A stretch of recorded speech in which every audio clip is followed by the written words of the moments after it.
Aucun ministre ne fait son travail, c'est-à-dire qu'ils font le poula et pas tout ce que c'est construit et filmer les images pour venir dire des conneries.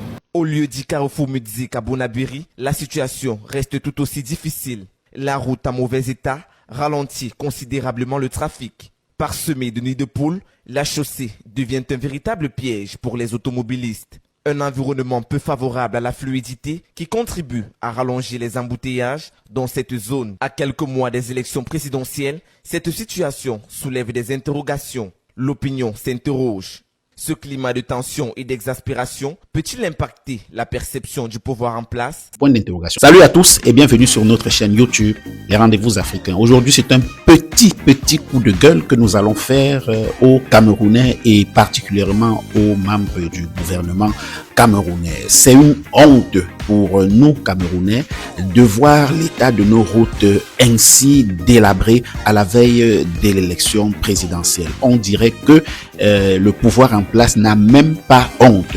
Des fois, dans un pays qui se veut sérieux, quand on est à un moment comme celui-ci, généralement quelques petits engins sont placés en bordure de route pour essayer de faire croire, de vendre le rêve pendant les quelques jours qui restent afin de maintenir la petite arrachée des voix des électeurs que les populations sont. Mais ce n'est pas le cas au Cameroun. Aujourd'hui, on parle de ce fait qui est resté un fait majeur au Cameroun, l'état des routes de notre pays.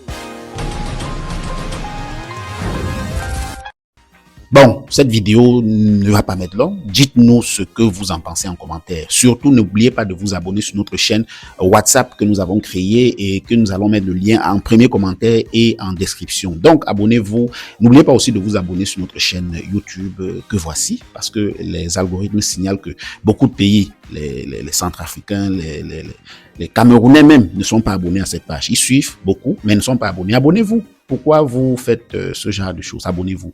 Voilà. Je vais commencer par vous dire quelque chose. Je suis très déçu. Je ne suis pas le premier Camerounais qui soit déçu. Je ne suis pas non plus, ça ne va pas surprendre non plus un Camerounais que je dise que je suis déçu. Parce que d'ailleurs, tous les Camerounais sont déçus. Tout Camerounais qui se veut sérieux est un peu déçu. Quelque chose ne va pas très bien. En fait, généralement, quand il y a une élection présidentielle qui s'approche, ce qu'on sait en Afrique et même partout, on voit beaucoup de choses du régime en place. Particulièrement en Afrique, parce que le régime en place ne travaille pas en longueur d'année, en longueur de mandat, et ils attendent généralement toujours la fin du mandat pour commencer à se bouger. Et généralement, ça marche en Afrique, hein, ça marche, parce qu'au Cameroun, on a vu des fois, même les piètres fois qu'on a souvent vu les élections se passer précédemment, on a vu quand même, à la veille des élections comme ça, le régime commençait à faire certains bitumes stratégiques et partager certains, voilà, faire des meetings où on partage un peu d'argent, un peu de trucs. Mais cette fois-ci, on est à moins quelques mois de l'élection et rien ne se fait. Regardez l'état de la route, la ville de Douala, une capitale économique, une capitale de l'envergure de Douala, le plus grand port d'Afrique centrale. Regardez. Des klaxons à perte de vue. Des moteurs à l'arrêt et des visages fatigués. C'est le décor devenu quotidien sur le pont du Vouri. Pouvez-vous imaginer que quelqu'un sort de Bonamoussari pour partir à Bonanjoy, il fait 4 heures de temps. Quelqu'un sort de Bonaberi pour venir à Bonanjoy, il fait 4 heures de temps. C'est du jamais vu. Même celui qui partait à Bamenda, peut-être qu'il est déjà arrivé. Pour moi, je pense que c'est trop pénible. C'est tellement pénible. Ceux qui sont partis au sud-ouest sont déjà arrivés. Moi, je suis encore là pour partir seulement à Bonanjoy. C'est pénible, c'est partout. Hein. Les travaux engagés sur l'axe routier menant du port de Douala vers le marché Sondaga. Une route stratégique aujourd'hui complètement bloquée. Chez nous, c'est pas facile d'avancer avec les travaux. Avec tous les embouteillages et tout le consort, nous sortons de peut-être 5 km avec les pavés. Pour arriver ici, c'est pas chose facile. Et du coup, avancer avec les travaux, voyez-vous même le personnel. Nous sommes assis comme ça parce qu'on attend. On attend les pavés que ça arrive. Une fois l'état arrivé, on avance avec. On a 15 mètres qu'on a fait là maintenant. Et ça fait seulement 3-4 jours que nous avons mis comme ça. On a vu la pause. Ça fait un peu plus vite. Mais ce qui nous retarde le plus, c'est le transport pour arriver sur le terrain. Déjà une semaine que ces travaux ont débuté et pour beaucoup, la situation ne s'améliore pas. Travailler de nuit pourrait être une solution, mais selon les dirigeants, plusieurs contraintes techniques rendent cette option difficile. Non, on ne travaille pas dans la nuit parce que vous-même, vous savez, l'obscurité, il n'y a pas les lampadaires. Au lieu du Carrefour Muzik à Bonabiri, la situation reste tout aussi difficile. La route en mauvais état ralentit considérablement le trafic. Parsemée de nids de poules, la chaussée devient un véritable piège pour les automobilistes. Un environnement peu favorable à la fluidité qui contribue à rallonger les embouteillages dans cette zone. À quelques mois des élections présidentielles, cette situation soulève des interrogations. L'opinion s'interroge.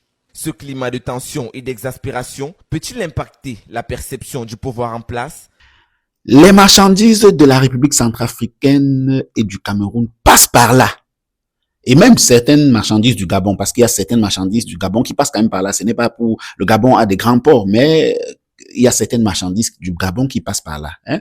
Mais vous vous rendez compte que le Cameroun, la ville de Douala, donc là où on est en train de vous montrer là, c'est les envergures, les alentours du port autonome de Douala. Un port qui est historiquement chargé. Un port qui a brassé des centaines de milliers de milliards en dollars depuis sa création. Mais regardez comment la route est délabrée. On a au moins envie que pendant la veille, au moment de la veille d'élection comme ça, que même si on engage des travaux, que la célérité de ces travaux laisse un peu douter de la sincérité des membres du gouvernement, mais ce n'est pas le cas. Regardez un travail qu'on a engagé, cette circulation-là, quand on vous dit dans la vidéo qu'on fait 4 heures de temps, pour ceux qui ne sont pas camerounais, qu'on fait 4 heures de temps pour quitter de Bonaberi pour Bonamou-Sadi. Bonaberi, Bonamou-Sadi, c'est environ 10 km à 10 à 15 km. Quand on va de façon normale, sans qu'il y ait embouteillage, c'est 10 à 15 km. Et on fait 4 heures de temps. Maintenant, dans la vidéo, celui qui était en train de commenter a dit que une autre personne peut être quittée au même moment de Bonaberi en allant à aider à l'ouest du Cameroun ou alors en allant à Buea serait déjà arrivé. Buea, qui est le plus proche, c'est environ 80 km. Donc ça, vous écoutez ça, c'est environ 80 km. Donc, ça veut dire quoi? Je quitte du même endroit que toi. Je suis en train d'aller dans la ville de Douala. Donc, Bonaberi, c'est à Douala. Et je me rends dans un autre point de la ville de Douala. Je fais 4 heures de temps. Pendant ce temps, tu es quitté. On s'est dit au revoir au même moment. Toi, tu es allé plutôt, tu sortais de la ville de Douala. Tu allais à un endroit où c'est 80 km environ. Mais tu arrives avant moi. Vous imaginez un peu le calvaire que peuvent vivre les habitants de la ville de Douala. Bon, ça, je fais cette vidéo, ça n'apprend rien aux Camerounais, mais en fait, vous savez pour tout le reste du pays que, tout le reste des pays africains que, des fois, quand à l'étranger, on parle avec des étrangers du Cameroun, la seule chose qu'ils disent, c'est qu'allez arranger vos routes avant de finir parler. C'est arrivé à un point où on a l'impression qu'il n'y a pas de route au Cameroun. Et des fois, je me bats à dire, non, arrêtez aussi, il faut pas abuser. C'est pas pour dire, quand nous-mêmes les Camerounais, on dit qu'il n'y a pas de route au Cameroun, c'est pas pour dire qu'il n'y a pas de route bitumée. En fait, c'est qu'on en demande plus et que le peu qui est bitumé, beaucoup sont déjà délabrés. Donc, il faut refaire. Si on veut regarder le réseau routier du Cameroun, c'est quand même vaste. Ça, c'est ce que je me bats à dire aux étrangers pour défendre mon pays. Parce que je me dois, après tout, à l'étranger, de défendre mon pays si je suis un Camerounais digne. Hein? Voilà. Mais à un moment, ça nous rattrape. Et la vérité devient un mensonge parce que tu ne sais plus comment tu peux expliquer ça. Comment tu vas expliquer que nous-mêmes, les Camerounais, on pleure les états des routes. Les vidéos comme celle qui vient de passer là circulent.